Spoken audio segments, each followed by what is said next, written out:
I drove around the corner to where the bar is, and I look out, and I see a fight occurring. It's pretty far from me. It's dark out. I see three men over there, two of them fighting, and one of them has a gun in his hand.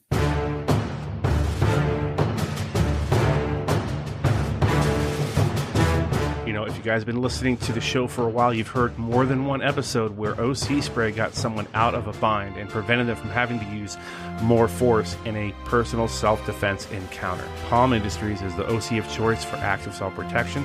We love everything about them. We love the efficacy of their product. We've seen it work. Our actual employees have had to use it in the field against a crazy person, and it worked. We love the flip-top reversible clips. Look, they've removed any excuse not to carry OC. This is going to solve far more problems more frequently than a firearm, and I wouldn't leave the house without it. Get one at get-ask.com/POM. Get-ask.com/POM. Well, alrighty, gang. Welcome back to the Active Self-Protection Podcast. I'm once again your host, Mike Williver, and I am your favorite former Fed. With us today, a new friend of mine. His name is Joshua. We're going to go with just Joshua. He is from currently Portland, Oregon. He is behind those sort of, we don't say enemy lines. We love our friends in Portland, but there's a lot going on in Portland. It has been for a couple of years now. He is in private protection and in a long-term relationship. So you heard it here first. Joshua, how are you, sir? I'm doing well. Outstanding. So he sent me a video that unfortunately we can't use. The video isn't really lend itself to being broken down on the main channel, but I'm going to endeavor to, if you don't mind, Joshua, I'm going to try to link that YouTube video in the description on the audio side. I don't know about on the app, so if you're watching this on the app, I'll do what I can to get that linked, but I can't promise anything. That's not my wheelhouse. That's other people smarter than me and more tech savvy. So we'll do our best. So talk to us about your life before you were in private security and in private protection. Did you grow up in a household that was sort of self-defense minded or sort of a gun enthusiast type atmosphere, or no? No, not at all. Not in regards to guns. I didn't know anything about guns before I started my career in private protection. Okay, so how old were you when you started that career? I was 28, and that would have been about 5 years ago. Okay. So that's late in life. What sorts of things did you do before that, if you don't mind me asking? I did air conditioning. My dad runs an air conditioning company, so I worked with him. Yeah, I'll tell you, if you were in Arizona, you'd be very popular. We love our air conditioning guy. We had to get a whole new system put in here at the Active Self-Protection Podcast World Domination Studios, and they did a great job. And the problem we have now is it's almost too cold in our house. But since it's 104 outside, take that. That's a good problem to have. So when you first entered that field of private security and protection, what sort of job did you start with? What was your opening job? Like, what was your entry level position? It was a rough one. I was actually at that time in Stockton, California. And if you know anything about Stockton, California, it can be a rough neighborhood to work in. Indeed. And I got pushed into doing like a sort of like patrol, a lot of patrol work, a lot of supermarket patrols and driving around different homeowners associations. That's where I started. And eventually I moved up to the Pacific Northwest, and I've been working up here since then. Yeah, that's something I did for a number of years when I lived in Maryland before I was in law enforcement. And, it was a great place to start for me. I mentioned in a recent episode that, unfortunately, the job of security guard, security officer, private protection is sometimes maligned by people. They have the Paul Blart image in their head of, the guy who's a mess, and he's got, like I said, a mustard stain on his uniform shirt. And the problem is there's a ton of people like Joshua who are very professional and trying to do a professional job and do it to the best of their ability. And it's hard. Sometimes law enforcement isn't all that friendly to security officers, which is unfortunate, but we're hoping to change that at least a little bit for those that are listening to this show, because people like Joshua are credit. They're helping take the burden off of LE to an extent by preventing stuff, being a presence, keeping bad guys from thinking about doing whatever it is they were planning on doing. And I did that job in a marked unit, in a uniform, sometimes armed, sometimes not. And it's, you know, it's a tough job, but it's a necessary job. So I'm glad you're out there doing it and doing it professionally. So your incident, the one that's on the video that I'm going to attempt to link in the description. It's hard to see a lot, but you can certainly hear you. And I was very impressed with your level of calm and level of professionalism. A lot of people in that position, because spoiler alert, there's a man with a gun involved. And what you didn't do was lose your mind and freak out. So my first question is, were you armed security when this happened or no? I was concealed carrying. Okay. But I wasn't open carrying. No. Okay. So you had a gun is my point. So you had that going for you if you absolutely needed it.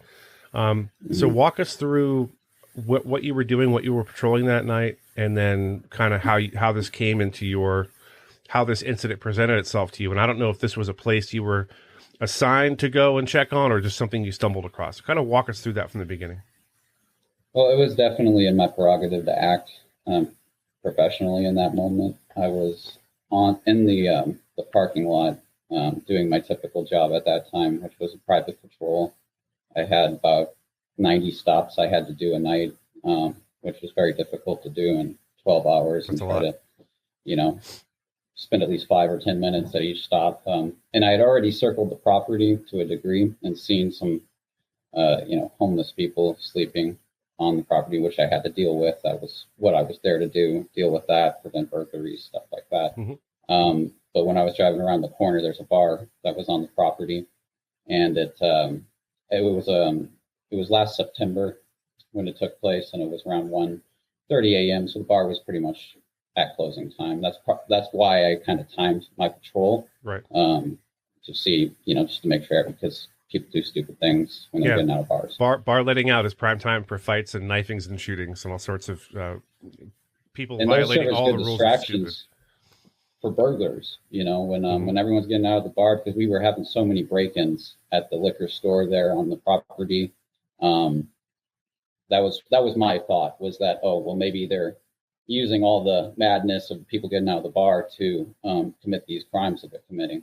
And I wanted to solve that. That was why I was driving around there at that time. Okay, that makes sense. So I drove around the corner. I'd already seen, okay, I have to deal with these homeless people. I have to wake them up and get them to move along. And I drove around the corner to where the bar is, and I look out, and I see a fight occurring. And it's like it's pretty far from me. It's dark out. But I can definitely see a very, very, it looked like a desert eagle or something like that. It was a huge, my lights shone off of it. But this is happening at least 50 yards from me. Mm-hmm. And I see 3 men over there, 2 of them fighting, and one of them has a gun in his hand.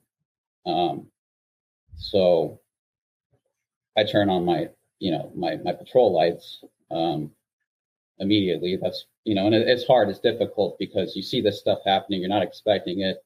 And it's like, well, what do I need to do? I need to activate my lights. I need to maybe activate my siren. I need to maybe turn on my camera, which I didn't do for a few minutes. Mm-hmm. And then I'm also trying to, watch and analyze what's happening. Okay, is this person defending themselves, or is he the aggressor, or is he the defender? Essentially, that's what's going through my head when I see the gun. What's going on? I need to find out what's going on, because it wasn't being used. It was being used defensively, as far as I could tell, because it was being brandished, but it wasn't being deployed. It wasn't aiming fired at anybody in particular. He kind of was. He was kind of waving it around, which was dangerous. Mm-hmm. It was very dangerous what he was doing. It was kind of like what I think happened was he was getting beat up, and he used the firearm to stop getting beat up. But he maybe talked a lot of smack. He talked like a big man when he had the firearm in his hand. And yeah, unfortunate. So I activated my lights, and I drove forward slowly, still watching. And the female that was over there, so there's three men over there, and there was a female, and the female starts running my way. I can hear her crying. And so then at that point, a man walks up to my window, and I turn on my camera, and that's when the video begins. And I ask him, "Hey, what's going on here?" And he just tells me the guy's got a gun, which I already knew. So I asked him why, well, why's he got a gun? And he says he doesn't know. And I'm like, okay. And he tells me to go get it. And I'm like, that guy was in a big hurry for you to rush in there all of a sudden and do something. And you're like, well, I'm going to find out what's going on first, if you don't mind. Yeah, that was very professional of you to have that demeanor. Thank you. Well, at that point, it had stopped. The second I turned on my lights and they said, oh, there's someone here who's watching. There's, someone is here who's not going to allow this to keep going on. Folks, that's Rocco, by the way, if you're hearing that. My useless dog is making a lot of noise. So I know people understand that from, Zoom calls and COVID and everything, that dogs are involved. Out you go. Come on. Out you go. See you later. Bye-bye. So I'm hoping somebody will corral those dogs. But there was Rocco, the official mascot of the Active Self-Protection Podcast. Let's go back to you activate your camera. The guy's like, hey, this guy's got a gun. Go do something. And you're like, well, let me just see what's going on first, because right now it doesn't appear as though he's about to shoot anybody. So walk us from there. I'm sorry. Yeah. So at that point, I was trying to decide, well, should I get on the radio? And I'm like, well, no, someone's already called. There's like people everywhere. Someone's called the cops. Right. If not that girl who just ran away, she's calling the cops. So my next thought was, well, I should activate my siren, just give it a little bloop just to make sure that, because they had already kind of separated at this point. When I turned on my lights, she ran away. My attention went to her. Then it went to the guy next to me. And then I looked back towards them, and now it's only two males instead of three. And they were just talking.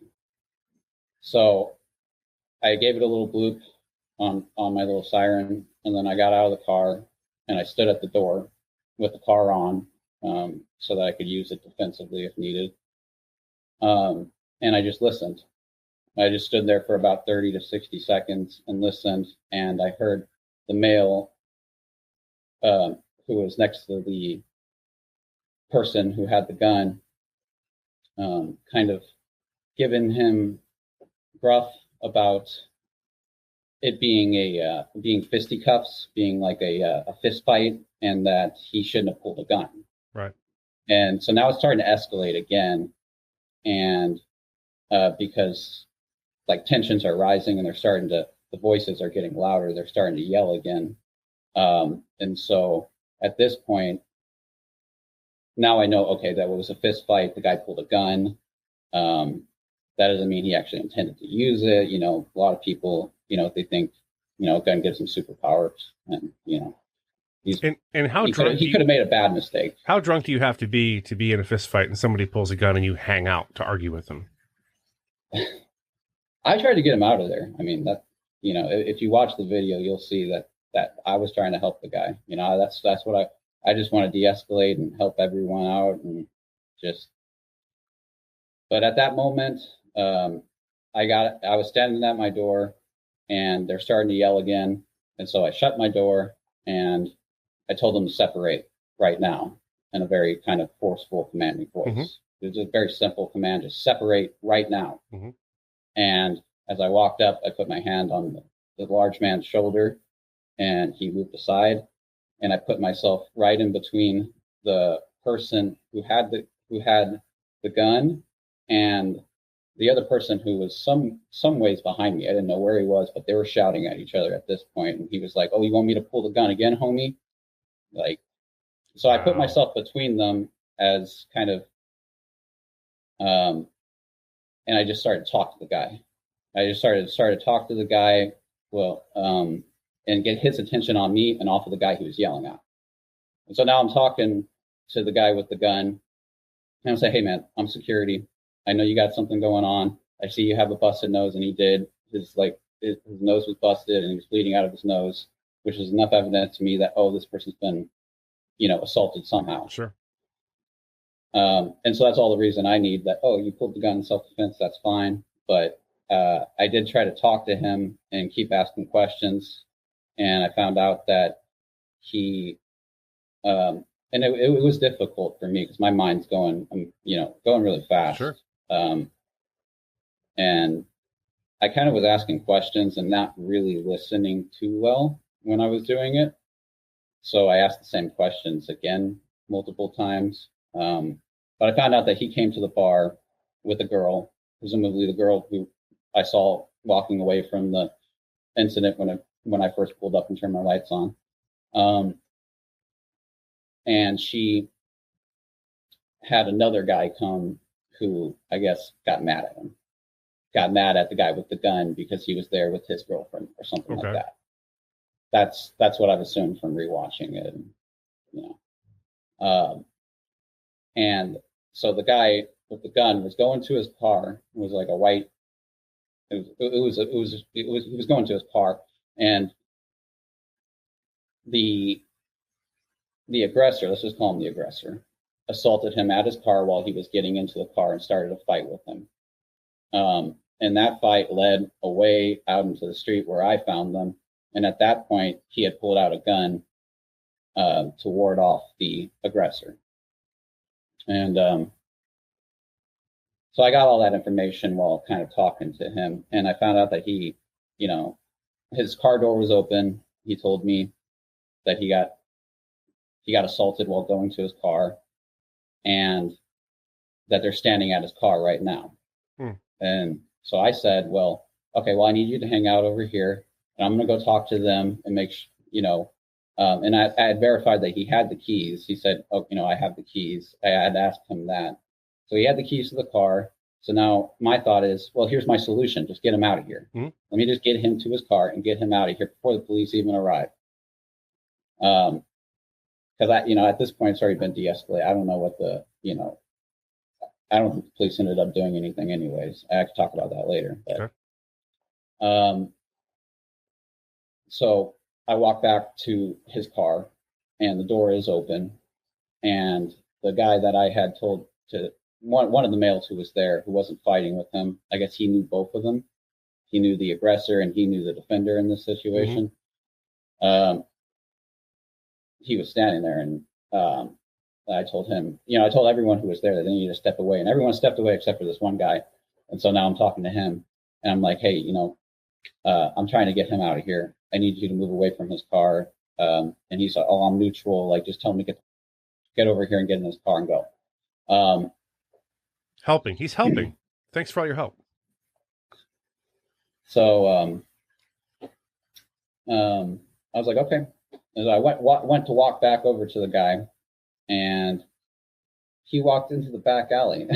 He just walks off, because I heard at some point when I was talking, hey, Thomas, give him the gun. I had heard something. So he could have just gotten his car and drove away.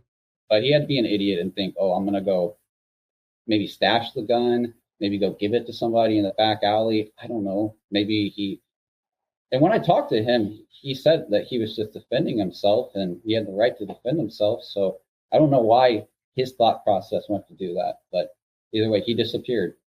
And so now I'm standing there, and the police pull up, and I go, and they get out of their vehicles, and I ask them, do you know what's going on? And they go, a little bit. And I go, well, I told them pretty much in very short detail, what I told you guys, which is that there was a fight going on. The guy brandished a gun. And they asked me what I meant by brandish, and I said, well, he waved it around. I was like, I didn't know why they asked me that, because I think brandish is kind of like, I wasn't trying to say that he did something illegal, but I don't know if they interpreted that. I mean, but I was just lifting your shirt and showing a holstered firearm in certain places is considered brandishing. So it does make a difference if he did that versus, drew it and held it down at his side versus waved it around versus pointed it at someone. Those are potentially different charges. That's probably why they were asking that. Okay. Yeah. Well, so that's what I told him, is that, like, he was waving it around. I don't know if it was defensive. It seemed like it was defensive. But then my mind's just going to, I have like 45 more stops to do, and I'm not even supposed to be doing this. This isn't my job. Right. I mean, I had to do it because I was the guy in the moment who had the power to, help the situation. But I still got to go wake that homeless person up. All you needed to be was the only not drunk person at that point, Yeah. So you were that guy for sure. Um, Well, I mean, it's more than that no, because, I just mean everyone else is useless because they're so drunk they can't be of oh any. yeah, They're only going to make things worse, generally speaking. It's like herding kittens dealing with a bunch of drunks. It's not fun. yeah, it can be entertaining though. I Occasionally, try to enjoy it. I know a lot of people don't like it, but I don't drink. So it's like when I'm around them, I'm like, oh, this is kind of funny. right? Well, yeah, I maybe because I did it for so long, maybe I just had enough at that point. Maybe I enjoyed it when I was 21, 22. I don't know. I can't remember, honestly. I was a beach cop, so I dealt with a lot of drunk people coming out of bars on the boardwalk, and it wasn't great. Yeah. Anyway, so Huh. how did you feel the police response was as far as the way they treated you, the way they interacted with you? How would you grade them on that? I think the thing is where we are. Um, I don't think they did anything. I don't think they did. There were no charges, like you were just saying. I really don't think so. Um, they just wanted to drop it because it doesn't make reports like that. I don't think really reflect well on the city, and we want to be a tourist city. So that type of violent crime is something that they definitely will. It didn't happen, so we don't need to report it. Is probably the thought process. Sure, that could be. And yeah, like you said earlier, I helped out because had I not been there and had the weapon been discharged, had things escalated further, then they would have been cleaning up a whole nother mess. Right. Um, and I didn't have the time to really hang around. I had already spent 15, 20 minutes doing this, and I still have to spend another 10 minutes dealing with a person sleeping on the other side of the property. And how about the way they treated you in your interaction? Did you feel like they treated you as a peer, or were they crappy to you? I'm just curious about their demeanor with you as a security officer. Um, yeah, I mean, I wouldn't have let them treat me any differently, and that would be my suggestion. Any private citizen or any officer, you get the respect you demand, and you earn respect from uh, talking to police officers like they're your equals. Right. That's how I've always treated it. And so I never had any issues with them being disrespectful to me. I just always had an issue with them not doing enough and feeling like I had to handle a lot for them. Right. And I didn't, but they were there for me. In Vancouver, Washington, they were always there for me. It's not like Portland, Oregon. Portland, Oregon, they're not coming. It's all up to you. It's a completely different story. So I will give that to the Vancouver Police Department, but it was just like working with the county sheriffs was just completely different. They, on the other hand, were completely respectful. They treated me like I was a voter, that I was. It's just completely different dealing with, at least here, dealing with the sheriff's office as opposed to. Yeah, I mean, in Portland PD's defense, they've been through a lot in the last few years. I don't know any other department that's had that much scrutiny and that much stuff to deal with, and they've been, I mean, at least partially defunded. I think. Is that accurate? Oh yeah. I mean, yeah. I saw at my work yesterday. I saw an officer I hadn't seen in like half a decade, and I'm glad to see that he's still there. Mm-hmm.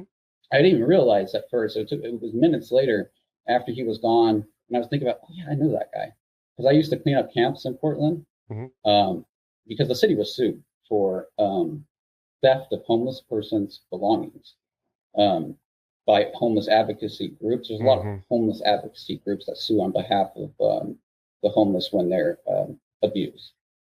In quotation marks, yes. And that's why I had to deal with that when I did camps cleanup. They would have, people come out, and we had a police unit that was assigned to protect us because we had to be licensed security, but we were there to clean up homeless camps. So I was picking up needles all day. Oh boy. I was tearing down tents and picking up needles. And I'll tell this to any viewer who, maybe, I don't know what people think about homeless people, but I cleaned up at least 100 camps in the Portland area in a 3-month span, and 99 of them had needles. Only one of them wasn't littered. not just didn't have, but wasn't littered with used hypodermic needles in all sorts of places, in bottles, under the mattress, on the mattress. Just it's horrible that people live like that and we allow them to. I've been to not in Tucson, but when I was in San Diego, we spent some time in these homeless encampments, going through looking for felons and parolees at large and stuff. And if you haven't seen it up close, it is startling the way people live, and just the disregard for society, for any sort of rules or structure or their own bodies or anyone else's person or anyone else's stuff. And there's a weird sense of entitlement. So if you see a guy or a gal standing on the median asking for money, I promise you 100% of the time that you give them money, 100% of the time you give them money, they're using it for drugs or alcohol. They probably have a Social Security stream of income. They might even have a place to live, and you are funding their habit. You are actively hurting them by giving them money. Would you agree with that, Joshua? Yeah. By giving them cash. Yeah. Yeah, I think what I try to do is have bottles of water or snacks or whatever in my car, and I'll hand that to them. Frequently, they'll tell me to go F myself. They don't want my charity. I'm like, well, you wanted my money a second ago. All right, well, that aside, we're getting a little far afield here. The big lesson I would take out of this is something we talk about frequently in this space and on the Badge Cam channel, and when John and Steph and Neil teach classes, which is a conversation you have to have with yourself as a self-defender, as a security officer, as a law enforcement officer, as someone who's just self-defense minded. And that is, what am I willing to do and not do? And I'm willing to bet, Joshua, that you had a conversation with yourself about what am I going to do if presented with A, B, and C? Because in security, you have a lot of time to sit and think. So you run through stuff in your head. I would say that you have to have that. And I have little respect for people who are doing it just for money. I mean, I know that that's the reason why a lot of people get into law enforcement or private security, but in that situation, like at that bar, and you have a bunch of drunk people, but they're not going to be drunk tomorrow. They're going to be somebody's brother, sister, father, right, whatever. There's somebody who cares about them. And you have a responsibility. If you're wearing that uniform, you're wearing a badge, you're presenting yourself like an authority, you have to act like an authority. And you really do have to put aside your own personal safety to a large degree. Obviously, you need to worry about your personal safety. That's important. But you're the one with the power to stop things happening, and just taking that power and using it, people will respect it. And not always. Sometimes right, things go bad, but in this particular case, it was an example where having authority there stopped somebody potentially from getting shot. Yeah, I want to stress though, because I think the way you're talking now, some people might misconstrue what you mean by it. Because if hopefully I'll be able to attach the video to this, because if you watch the video, you don't come in hot and heavy and yelling and screaming at people. You come in there very calm, very cool, and de-escalating. Everything about your demeanor says, let's everyone take a deep breath. You go over there, you go over there. I think my point earlier was, especially as technically an unarmed security guard, which is what you are technically, you have to ask yourself, am I going to get involved in this, or am I going to observe and report, or am I going to get in there and do something? And that's that conversation I was talking about. That's what you need to have settled in your head before the moment of truth. Because if you wait until you're in the middle of a situation and you haven't given it any thought, not even generally, you're going to have a problem. You're going to hesitate, or you're going to get involved in something maybe that you shouldn't, depending on the situation. And that's what, like if you're unarmed and you're on a private patrol and you don't have the capacity and you don't think, you haven't made that decision, say, don't do it. Just observe and report. Definitely. Yeah, that would be my 2 cents as well. Josh, is there anything we left out? I don't want to miss anything about this incident or about your time and experience. Just want to give you that opportunity before we close. Well, I have some good news. This morning, recently in Portland, they passed a camping ban. So just to say something nice about the city, it is still a nice city, and there is a possibility for it to recover. And this is a good sign towards recovery. They passed a daytime camping ban, and the particular area that I work at right now has camps all around it because they're on private property. And there's nothing that can be really done about it because the private property owner doesn't want to do anything about it. But they did make some arrests this morning, which I think was probably over bike theft because they're always working on bikes out there. Right. So Portland police, they do want to do something. They always wanted to do something. I think it's the mayor. It's tough as a police officer, as any form of law enforcement.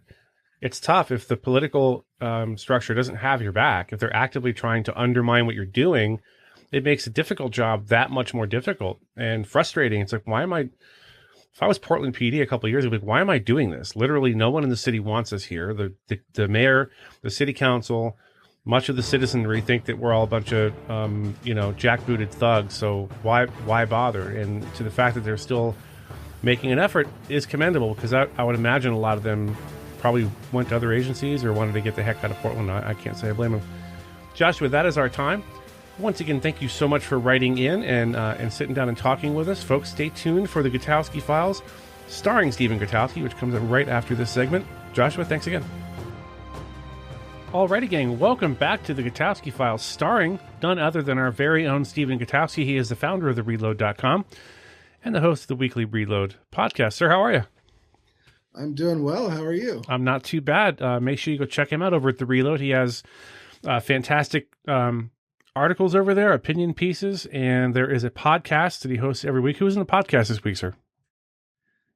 We've got Mark W. Smith, who's the host of Four Boxes Diner here on YouTube, and also an author and who is credentialed to argue in front of the Supreme Court. And so we have him on talking about the Supreme Court. Makes sense, right? Absolutely. He's a strong Second Amendment advocate, but he's also somebody who is very knowledgeable about the courts and how they handle Second Amendment cases. So he brought him on to talk about the big gun case that the Supreme Court's taken up. That is going to be really significant moving forward. Also, we don't do opinion pieces, by the way. This is one of the things that we intentionally don't do. Yeah, we do analysis, but I think it's an important point for people to understand, like the Reload maybe a little bit better is we try to just do reporting and analysis. And I know the line between analysis and opinion can be pretty thin. But we always try to stay on that analysis side of things. Yeah, you do a good job as well. It's less about like what I want to be true or what I'm advocating for, and more about telling people how things actually are, right, and the reality of the situation. So, which leads us key thing that we've always tried to set ourselves apart with. Absolutely, which leads us to this week's article. Now, when Stephen sent me this article, I'll read the headline here. Study finds Americans reluctant to tell researchers they own guns. Now, I know we've talked about stuff like this before, and it's the biggest kind of no-duh headline of all time until you read the article and you get down into the details a little bit, and it gets really interesting, in no small part because I think Stephen and I obviously discussed this stuff before we hit the record button. And one of the things he was saying is we've always kind of heard this at the gun shop or at the range or at the gun club or with your Second Amendment loving friends that, people aren't going to be as willing to admit gun ownership to a third party, like the government or a researcher or a law enforcement agency or whatever, for whatever reason. I think probably one of the big reasons is just people in our sort of headspace, Second Amendment wise, tend to be contrarians a little bit. Just like, no, I don't want to tell you that, not necessarily having any particular reason, but the article goes into a lot of detail about the groups involved and how they studied it. And the number, I'll spoiler here, the 45% number is huge. So talk to us about what's in the article, Stephen. Yeah. This is, like you said, it's something that you've heard a lot from the gun owning community over the years. I feel like it often gets used kind of as an excuse for why, a certain number, when you get gun ownership numbers and surveys, they're usually in the mid 30%. And people will always say, well, that's because people won't say if they own a gun to a stranger. And it turns out that is actually somewhat true, and maybe to a significant extent. Now, the 45% number you just mentioned there, that is how many people under the broader measure that this group of researchers used may actually own a gun when they say they don't. It's almost half. That's a big number. Yeah, it's huge, right? It's almost half. And that would boost the number, because they found that same mid 30% range when they asked the question to people, do you personally own a gun? And with that 45% boosted in, that would move the number up into the 60% range. And so that's a pretty massive difference. And so obviously I think that's very significant, because it implies that perhaps we are significantly undercounting how many gun owners actually exist in the United States. And that position, that's something, as you mentioned, I think a lot of gun owners have said for a long time. It's been sort of a common belief, and it's certainly a reasonable thing to think that some people are not sharing the fact that they own a gun with researchers or pollsters or whoever, for a number of different reasons. And I'm sure we'll get into some of the reasons that the researchers suggested could be the case, but it's a different thing to have actual research to back this up. Now, of course, I don't want to get too far, right? This is a research project where they're trying to figure out if people are not telling them the truth. And so how do you do that? Mm-hmm. Right? And it's not necessarily something that should just be relied on as gospel truth, right? This is still something where they're trying to, essentially what they did in this study is they built a profile of what they think a gun owner would be, right? And they used demographics, race, age, sex, where people live, whether they're more rural or more urban, and they used their answers to different questions in this survey about, for instance, their threat tolerance, I guess, was one thing that they talked about. So how comfortable they are with unpredictable situations. If you're more uncomfortable with it, you're more likely perhaps to prepare for that. And it's something that in previous research, at least these researchers from Rutgers University had found people who are less tolerant of unpredictable situations are more likely to own a gun, which kind of follows, right? That they also used masculinity culture or masculine culture. They had a sort of measure for that as well, because that's also associated more with gun ownership. So they put this profile together, and then they tested it against this group of respondents who said they didn't own a gun or they did own a gun. And that was the number they got, that 45% sort of indications show that they owned a gun, even if they said they didn't own a gun. And that was done by first taking this profile they had, and anyone who hit 50% of that profile was counted as a potential gun owner.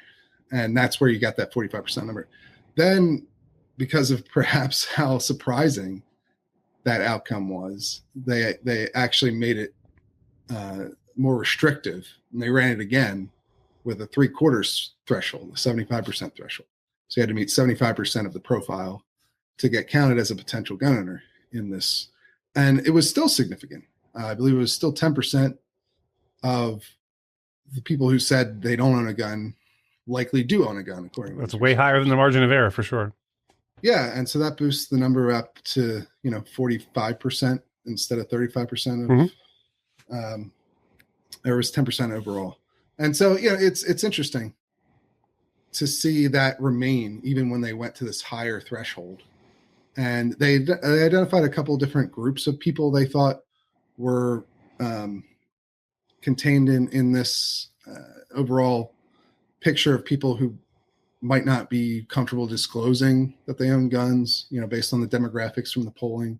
And there's some interesting groupings in there. For instance, new gun owners from 2020, essentially, who were minority women that don't have children living with them, was one of the groups that they identified. And so, perhaps that tells you something about where things are in terms of trust for even new gun owners among researchers. Like, they don't really necessarily trust pollsters or or surveyors or researchers in this way, just like a lot of your traditional gun owners don't. Yeah, and I wonder what people think. Let me ask you this: do we know? Is there a stated purpose for this particular study? Were they trying to get at a certain conclusion? Because I didn't read the actual study; I read the article. Were they attempting to determine this nebulous number of people or percentage of people that might be armed or have a gun and not say so, or was there some other purpose behind it? Because I know they were saying things in the article that quotes from them where they're saying things like, "We wanted to be able to make sure to explain to people how to store their guns safely," and that sounded weird to me. It didn't sound forthright, but I'm not going to cast any aspersions on their character. Yeah, no, I mean they basically were following up previous research that had looked into veterans and service members who were suicidal or who have experienced suicidal ideation. Okay. There had been previous research that inspired this particular study where the researchers tried to identify people who might be in that situation where they're having suicidal ideation, but they're not willing to tell a researcher that. And so they saw that, at least as it was explained to me, they saw that piece. I spoke with Allison Bond, who was the lead author on this Rutgers study that we're talking about of the gun owners. Mm-hmm. But she said they were inspired by this previous study that did basically the same exact idea, but for people who are suicidal in the military. And so because that research had found there was a significant number of people who fit this profile of somebody who, basically they looked at the people who admitted to having suicidal ideation, and they found different characteristics that set them apart from people who said they didn't. And then they put together a profile and they ran that against the whole group that they asked. And they found there were people who fit that same profile, right? And so that's basically what they're doing here, but with gun ownership.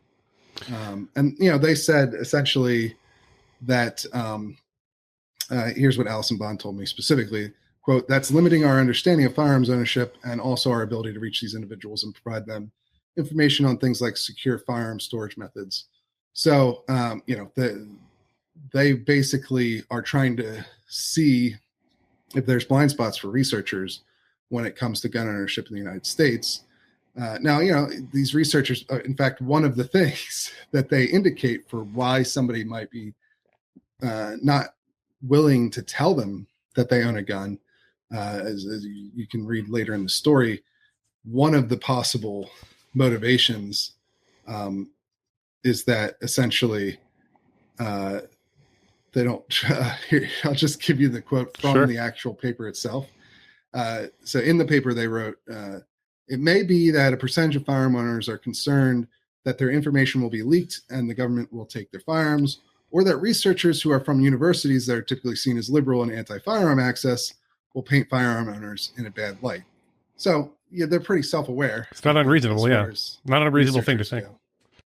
Yeah, I mean, so I do think that they're genuinely trying to just figure out if how substantial is the population of American gun owners that just won't tell researchers that they own guns, because then that affects how basically all of the research, how effective it is, how reliable the information is, if you're for all kinds of things, right? Especially if the number's as high as it's indicated. Now, I will say again, like that 45% number, this idea that like almost half of people who say they don't own guns fit this profile for people who do own guns.